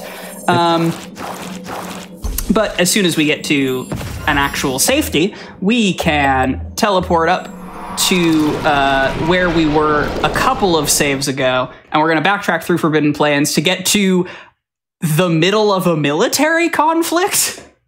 Yeah. Actually, yeah, there's some sort of civil war going on, and we just pop in like, hello, I would like to remember what the frick I'm doing here. Yes, hello, I have amnesia, and I know this is a Metroidvania, but just the creativity of the area, we have evolved far past, you know, Fire World, Water World, Ice World, planes. We have robot manufacturing center, enormous pitched combat in the ruins of a city, and also desert, but that's fine. Also desert, yeah. Also desert. Desert, which like, doesn't make heavy use of the stereotypical desert music, you know. True. I would like to point that out because, like, I'll leave it to the older games, but like, come on, guys, we can do better. We love devs engaging with the present year. So in just a room or two, we're going to finally pay off all of the setup of Sentinels in their weakened form. Very nice. So it's these stompy guys, you usually just cannot even touch. They're electrified. They still stomp around, but that makes them way less of a problem, obviously. Yeah, and we used to have, like, incredibly contrived and finicky skips that needed, like, 3 different morphs and pixel stands and, like, all sorts of nonsense just in order to, like, get through this area safely without getting lasered to death from orbit. So the current route is nicer. I'm a fan. Not a fan of this guy. Like, we are basically cycle-logged by it, and I managed to make it. Well, make the second best cycle. There is a better one. It is very tight. I've actually never made it. I've come close once, but like I've never made it. Like, truly. Yeah. And so on that Flying Sentinel there, you also saw there is another major ability for Harlow that we've actually skipped by doing this route. So we skipped the voltage flow, which was the ability to meld into wires.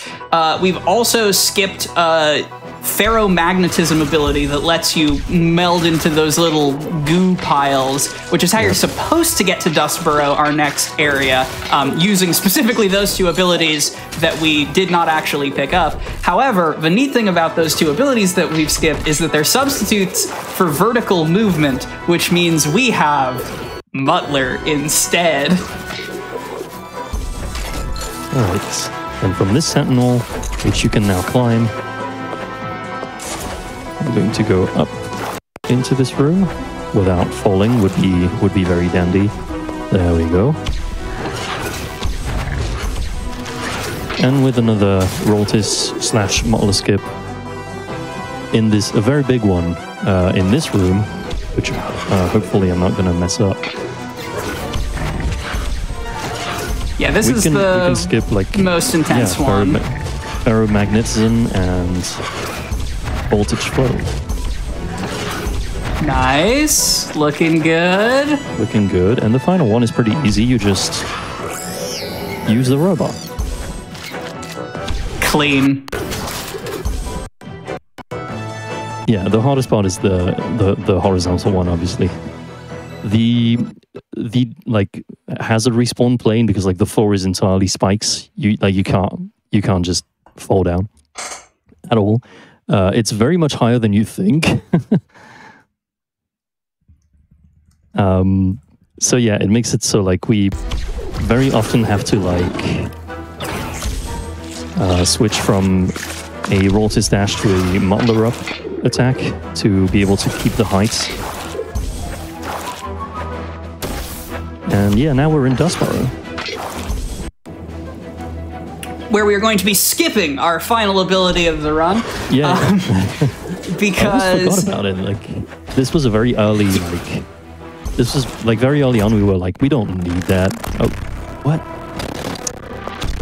That enemy knockback Ferox spawns. No, that enemy knockback was like bigger than usual. Actually, not sure what happened there.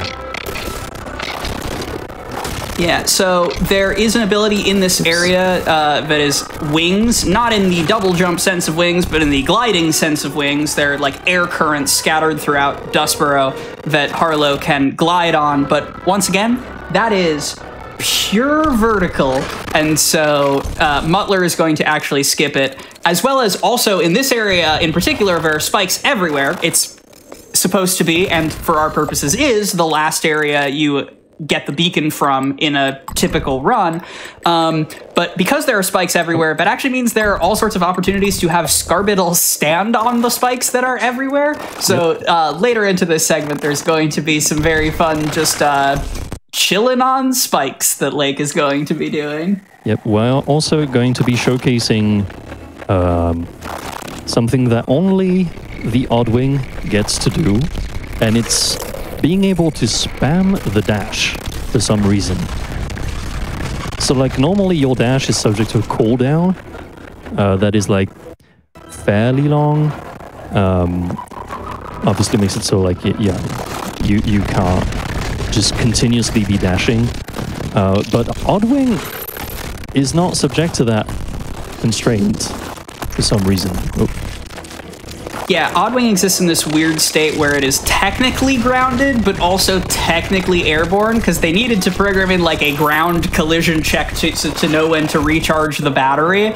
But it's also like a little bit airborne, so something about that, I think, just tricks the game into being like, well, your dash is refreshed now. Yeah. The locking mechanism of this area is also the Drake Dust pilot, this huge mech. We get a little mecha section, because why not? Oh no, I have to keep it. I have to keep it. That's my bad. Yeah, in addition to having the ability to punch through those barriers, there is also this scanning system that you need to be a factional member of this this army. So any of the like Drake Dust creatures are good enough to get you through the scanner doors, but because we want to cut down on the number of enemies that we have to kill, it is going to be the Drake Dust pilot pretty consistently, excuse me, for Leg.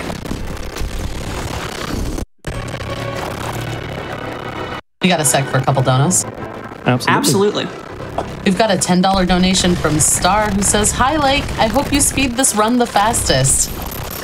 Thank you, thank you. I will do my best. We also have a $15 donation from Mr. Game and Shout, who says, 3 tickets to the pet train, 2 for my dogs Boots and Goomba, and 1 more for the host's cat, Willow. Willow is a very good boy, by the way.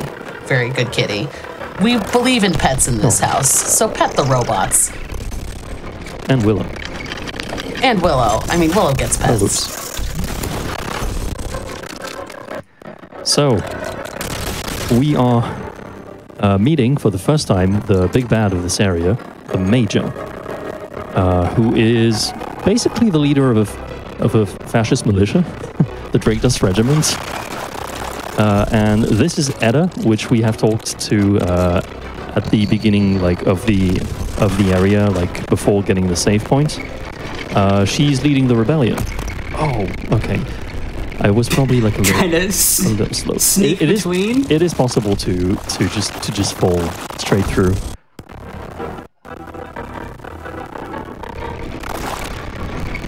And here are the like huge fans that we are supposed to use wings for. Oh, what am I doing? But I know what I'm doing. I'm a huge fan of skipping wings.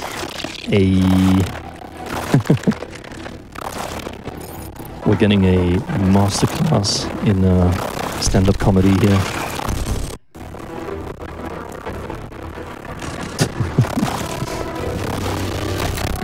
Okay, and yeah, after our meetup with the Major, the rebellion has reclaimed the use of a cannon that is gonna obviously help them in their efforts to claim the land back and all that jazz.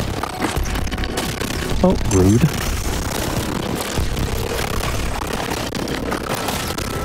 Rude.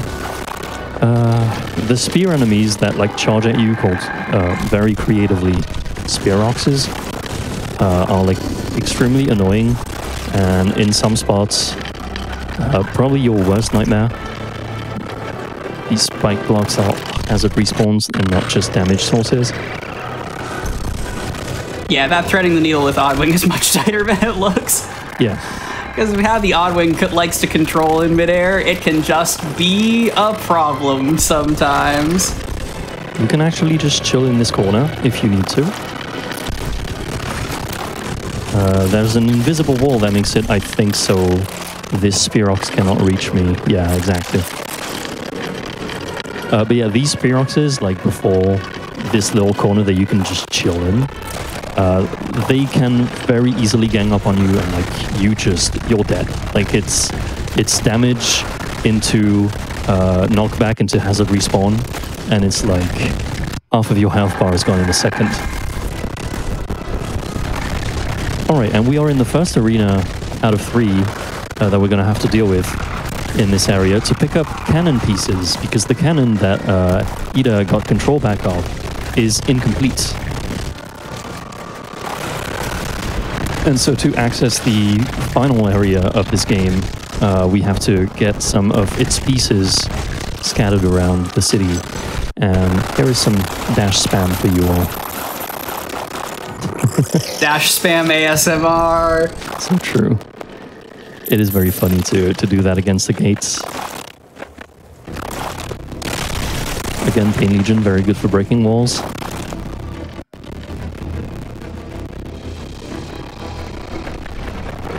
And here is a bit of a skip with just one Mutler Heavy to be able to make it through to the other side and get this in.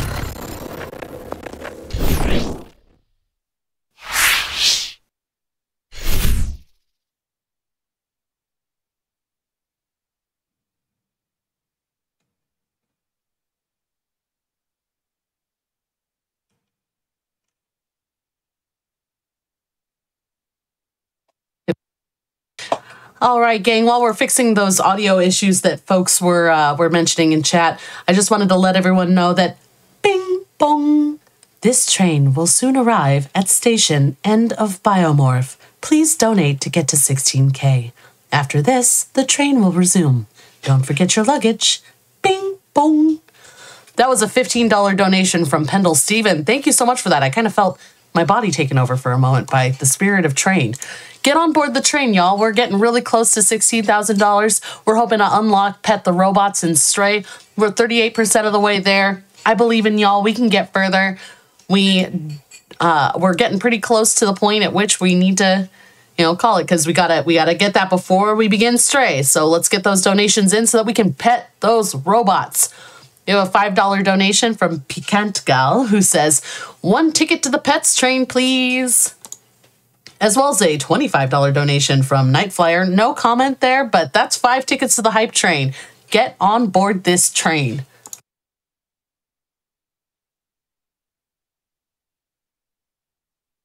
We have a $50 donation from DJ Crab Hat. No comment there. That's 10 tickets to the hype train. Y'all get on board this train.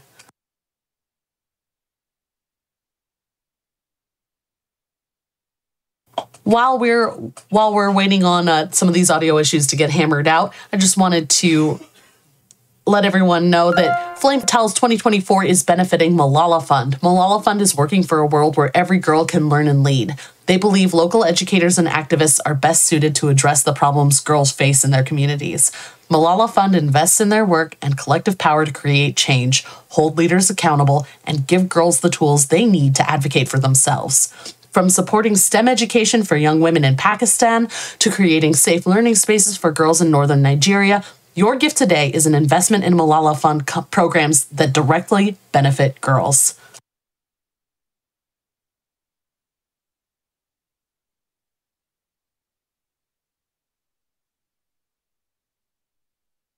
And who are the Flame Fatales? Who are we who are hosting this? The Flame Fatales 2024 is presented by Flame Fatales, a community of women and femmes who are interested in speedrunning, charity events, and gaming. In addition to our 2 flagship events, Frost Fatales and Flame Fatales, we have a supportive community Discord with activities year-round, including Game of the Month and randomizer events. It is a space for you if you identify as femme or a woman in any way that is meaningful to you. Cis, trans, non-binary, and gender non-conforming individuals are all welcome to join the Fatales community. If you would like to join the Flame Fatales Discord server, DM the GDQ Instagram account or send an email to framefatales@gamesdonequick.com.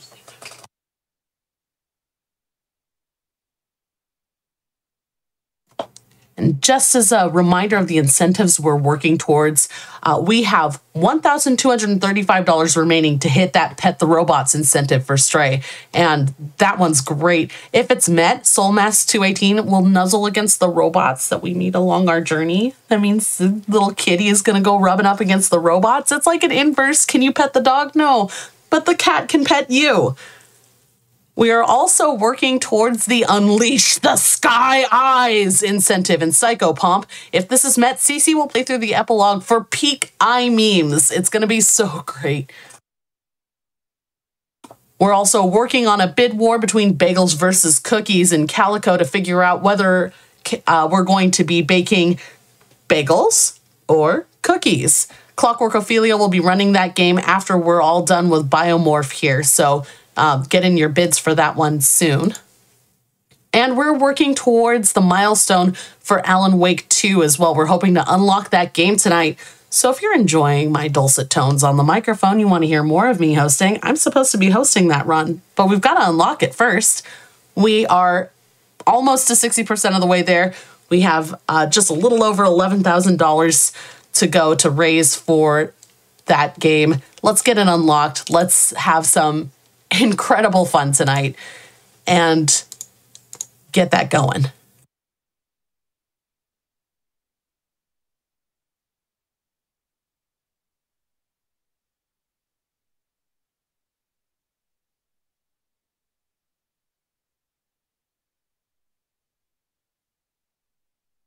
I have a couple more donations here.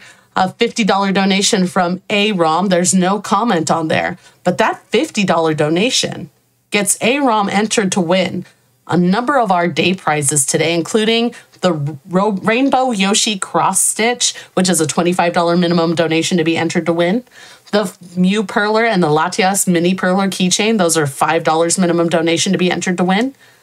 And the Baldur's Gate 3 set of 3 animal companion keychains, that's again a $25 minimum donation to be entered to win. It is so fantastic, the creativity and artistry on display from the Flame Fatales community that have come together, donated these beautiful prizes that you can check out on our website. You can see those at gamesdonequick.com/donate. All right, I hear tell that we've got our audio issues sorted out, so let's check back in with Lake, aka Caffeinated Composer. We are back. Sorry about that. yeah, the issues should be sorted out. Shouts to the tech crew. Shout outs to the tech team. Yeah, absolutely. So yeah, we are back in Dustboro, continuing onto the second arena of this area, where we are going to be meeting these guys, who are the most annoying of the Drake Dust Regiment enemies.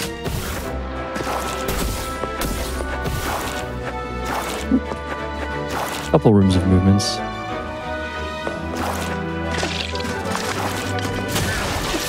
Hitting this guy to aggro it to the other side so that I don't get hit. And using the robots to get up there. Yeah, as with before, we strategically held our unlocks for specific times so that we can get through scanners that would otherwise be incredibly annoying to get to. High Rise is probably my least favorite of the 3 districts because you've got a good mix of enemies that are all awful in their own unique way. Like, it's not just the enemy snipers, it's not just the enemy hook shot users, and also the platforming is very, very constrained.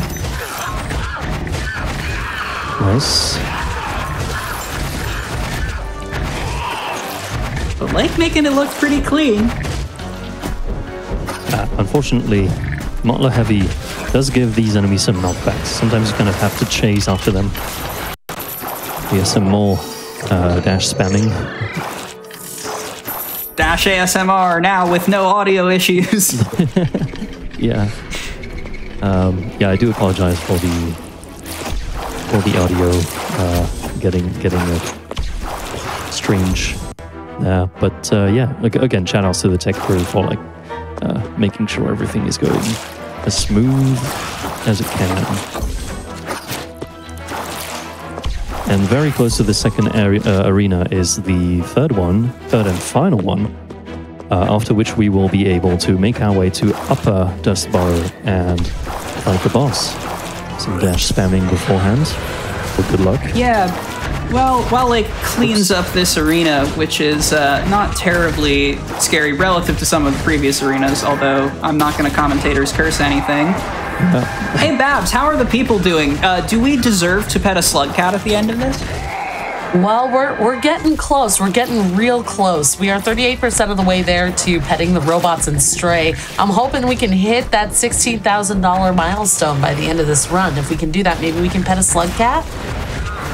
That seems like an excellent deal to me. You do not have much time, chat, so gamesdonequick.com/donate, I believe, is the link. That is absolutely correct, Quack. And be sure when you donate to scroll down to the bottom, go to the incentives section, and pick Pet the Robots under the incentives.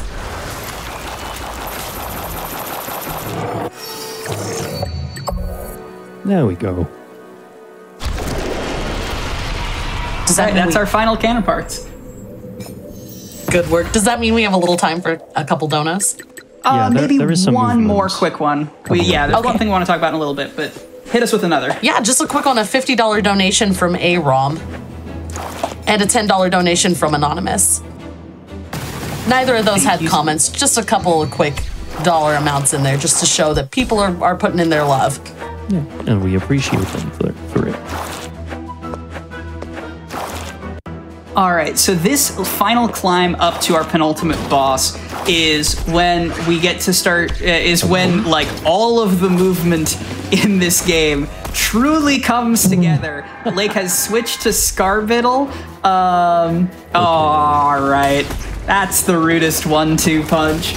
Lake has switched to Scarbiddle to trivialize a lot of the like spike sections, as well as being able to, in a moment, we're going to go to a like pretty extended climb. So between Scarbiddle and Oddwing and just like judicious use of the stamina that you get and Harlow's dash, we're going to be able to, yeah, it's, Dustboro's being rude today.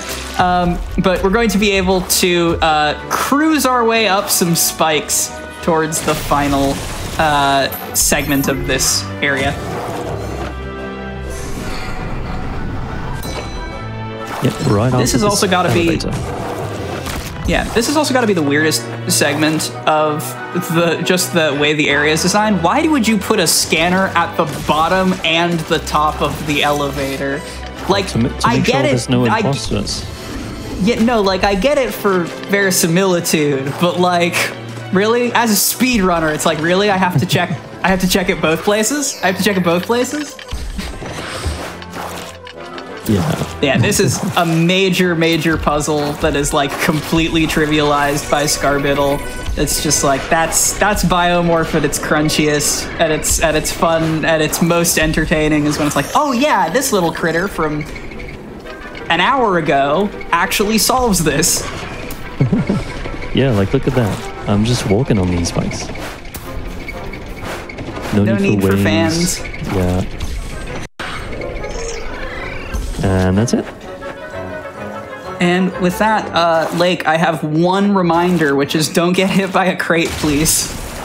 I need to post in the Biomorph Discord after this. On the first go, it is guaranteed that you will not get hit. Oh wait, I need to change morphs.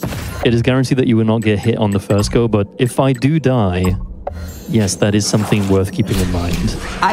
Look, I don't even have that strong an opinion. Obviously, I would love to see you perform as well as I know you can, but I don't have that strong an opinion on you dying because I want to see these donations come in for Malala Fund. But what you absolutely cannot do is get hit by a crate. For instance, Major got hit by a crate, and that was a skill issue on his part. Yeah, Major could not hear us because he has AirPods in. We tried to warn him, but unfortunately.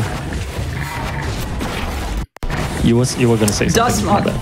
Yeah, Dustmoth has these giant, like, cannon blast attack, like sonar attack.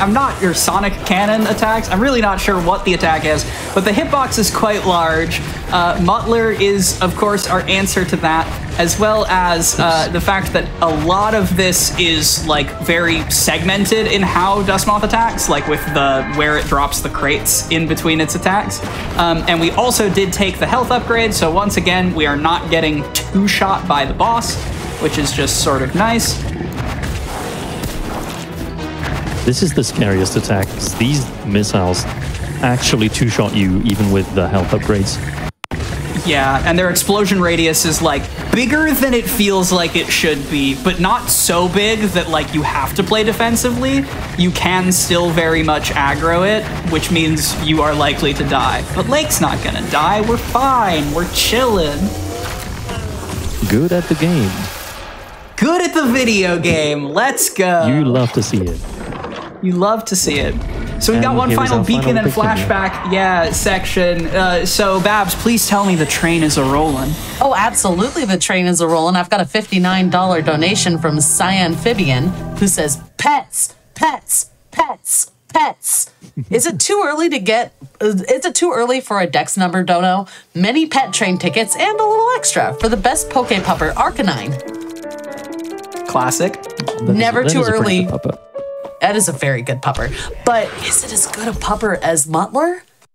These are the questions science is looking for the answers to. to. If Muttler were a Pokemon... Anyway, buy your tickets or get your tickets to the Hype Train with your donation to Malala Fund at gamesdonequick.com/donate. We are so close, y'all. We're at $175 away from hitting that $16,000 milestone where I hear tell a slug cat will be pet.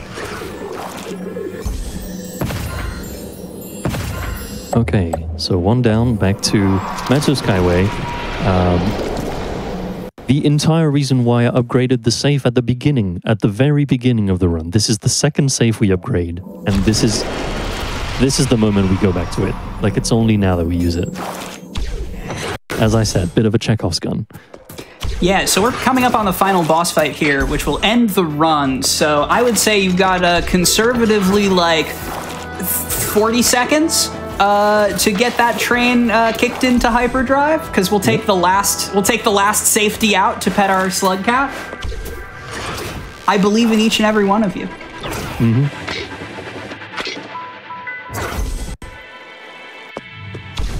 We've got We're gonna take. Oh, go for it. Oh, I was going to say we've got a $15 donation from Satan herself who says, running for that train before it leaves the station.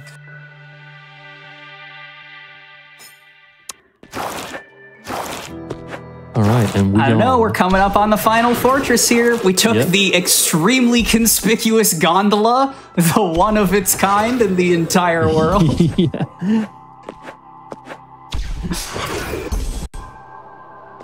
I have a $25 donation from Baby who says, "Hello, my name is Baby and I am a small dog. I heard there would be pets if people raise money, so I donated all my bones so that everyone can have pets. They're very important." Oh, strange. Okay, it wouldn't unmold for some reason. Hello, Baby. Muttler too powerful. Muttler monopolizing your time.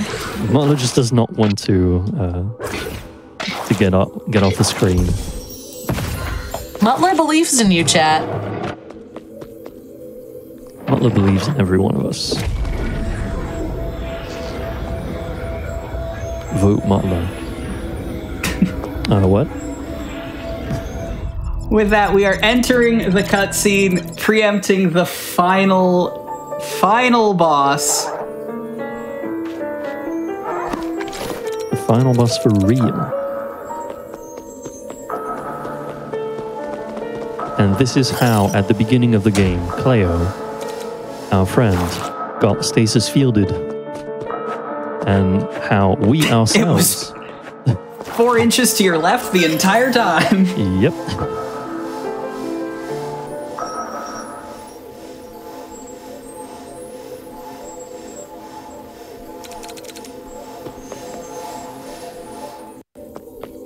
And there she is. Yep. And this is the artisan of our misadventures, the Entity. I'm going to focus for this boss fight because it's kind of tricky. So the thing about the Entity, is that the Entity is just like 9 different full-screen hitboxes in a trench coat. There are also these stasis agents that are roaming back and forth that have like a little gravitational field that if you're not careful you can get sucked into. And because we want to do all of our damage with Muttler, because Muttler's damage is completely absurd, you run the risk of Muttler's considerable size getting in your way here in some of these giant lasers. In phase 2, we're going to get this like cross-screen attack, very, very Metroid, you love to see it, as well as the ribbon lasers, and then we go back to the full-screen lasers. Lake doing an excellent job of sitting in the gap between the lasers. That is so much harder than it looks. And then we have a little hidden phase 3 where the Entity just goes full aggro here and just does the explosions. So we're gonna not do 1 damage tank. We're gonna play it safe. And that is the Entity. Time is going to be coming up. It's on the cutscene flash after this, after Lake picks the next dialogue option. Yep, so here we have a choice of killing or not killing the Entity. And once we decide to kill it, time is coming up now. GG's. GG's. Oof, I can breathe again. Oh, I'm so happy about this final fight. Yeah. Do we have an ability to still pet the slug cat? Because we did hit that $16,000 milestone. Oh, super quick then. Lake, go pet a cat. Let's go pet a cat. Yeah. This is bullying. This is what bullying looks like. Nah. Why don't you go pet a slug cat? Thank you so much to everyone who helped us raise $16,000 for Malala Fund so far, because we are not even remotely close to done. While Lake quickly goes to set up for the cat, Babs, how are we doing on those pet incentives? We are now officially over halfway there for Pet the Robots and Stray. So we're rolling. We're getting going. Thanks in part to this $125 donation from Muttler, who says, "Please pet a Scargato. They are cute." Muttler coming in clutch. I shudder to think how Muttler would earn $125, but thank you so much that it's going to an amazing cause. So, to quickly recap, there is an NPC in this game, the Scargatos. I've been calling them slug cats because I am extremely Rain World brain, despite not really playing that game. I instinctively went back to We're fighting Entity again. Let's go. We're fighting Entity again. Yeah, don't worry about it. That's the way to buy more. I know this game. I speedrun it. Yeah. So there is an NPC, Meme Granny, if you are French or French Canadian, who has lost, I believe the total is 39 Scargatos in the overworld. They are based off of Kickstarter backers who helped bring this game to fruition. And as such, each one has a unique name, a personality description, and like a little, they're all slightly different body types. So you are obligated to pick up this game and find them all. Lake is just going to show off the easiest one, the one that is there to tell you that Scargatos are a thing as an enticement. I guess while we're setting that up, we can also do some quick shout outs so as not to run too far behind. Yeah. I'm Quack. You're gonna hear so much more of me this marathon. I'm gonna be hosting tomorrow and running on the final day. But this was an absolutely perfect way to start out my Flame Fatales experience. There's Sal. There is it. There it is. The first accessible slug cat in the game. Sal. Especially the blue ones. I love him. Lake, tell the people where they can find you. Yes, so I've been Lake, caffeinated composer with BIOMORPH 20%. Very good run. Sorry about the audio issue again. But yeah, it went very well. I'm very glad I was able to do this for this event. Again, I love this game to bits. I think more people should play it. And if you are so inclined, speedrun it even. You can find me on Twitch at caffeinatedcomposer. Where I just generally speedrun various indie Metroidvanias, but also play some casual games. Again, mostly indie Metroidvanias, but sometimes there's some other stuff there. I just have a preference. But yeah, that's basically it for me. Quack, if you have anything else to add. Run indie games. That's always my sign off. Speedrun independent video games. But yeah, thanks Fatales for letting us do this and letting us pet a cat after the run. Yeah, thank you all, and I will see you all maybe next time. Hopefully.